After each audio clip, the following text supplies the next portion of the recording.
So let's factor this expression here. Notice how these look almost like twins. We'll call these fraternal twins.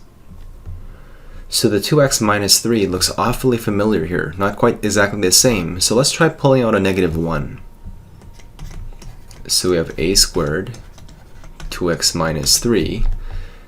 When we pull out a negative 1, this becomes a minus b to the 6, and becomes 2x minus 3. The negative 2x becomes a positive 2x, and the positive 3 becomes a negative 3. And now we see it. This here is a common factor. So now we pull this common factor out, 2x minus 3. 2x minus 3 times what becomes the first term? And that happens to be a squared. Now 2x minus 3 times what becomes the second term? And that happens to be minus b to the 6. Are we done yet? No, we have difference of squares again.